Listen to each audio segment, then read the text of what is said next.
messieurs les rapporteurs spéciaux, mes chers collègues, une fois n'est pas coutume, je commencerai par une citation.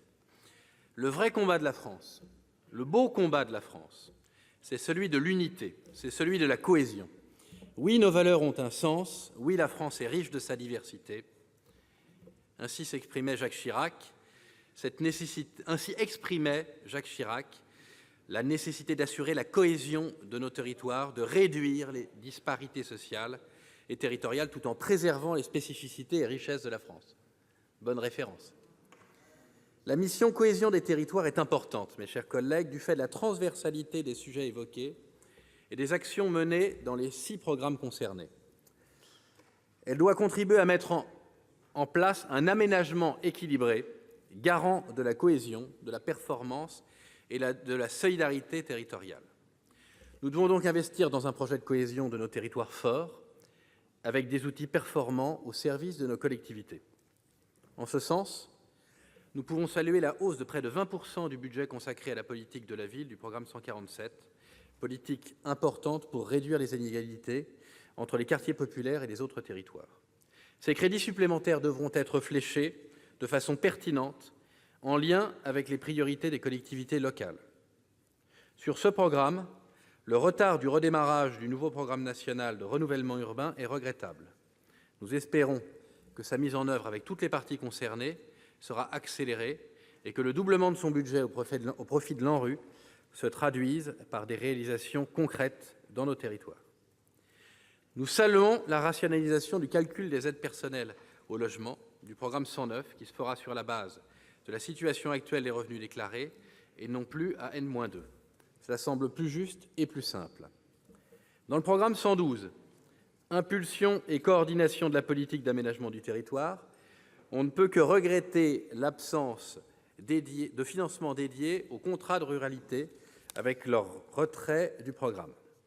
Nous serons extrêmement vigilants à la prise en compte des enjeux ruraux dans le cadre de la mise en œuvre du contrat de cohésion territoriale porté par l'Agence nationale de cohésion des territoires.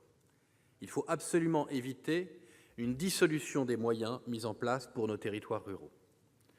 Nous devons veiller à ce que la contractualisation avec les territoires mène bien à soutenir les projets prioritaires des collectivités territoriales, que ce soit au travers des contrats de plan État-région 2015-2020, des dotations de soutien à l'investissement public local ou des dotations d'équipement des territoires ruraux.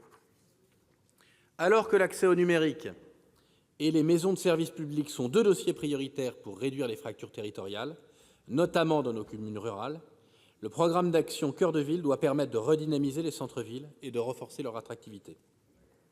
Par ailleurs, nous sommes inquiets de la baisse de la prime d'aménagement du territoire pour lequel nous avons déposé un amendement visant à revenir à la situation de 2018 avec une stabilisation de la dotation à 14,5 millions d'euros en autorisations d'engagement et à réfléchir à une refonte en profondeur du dispositif. Il convient plus largement de s'interroger sur la compatibilité de l'amenuisement des crédits du programme 112 avec la création prochaine de l'Agence nationale de cohésion du territoire. Sur le programme 135, Urbanisme, territoire et amélioration de l'habitat, le budget priorise la rénovation des logements avec un budget de 110 millions d'euros pour l'Agence nationale de l'habitat et une hausse de 40 millions d'euros sur la taxe sur les logements vacants qui lui est affectée. Il nous semble important de soutenir cette agence pour maintenir la qualité et l'ambition du programme Habiter mieux, reconnu par la Cour des comptes, en lui fournissant les moyens nécessaires à son action. Nous saluons la reconduction pour 4 ans des dispositifs Pinel et le prêt à taux zéro, afin de donner une meilleure visibilité aux acteurs concernés.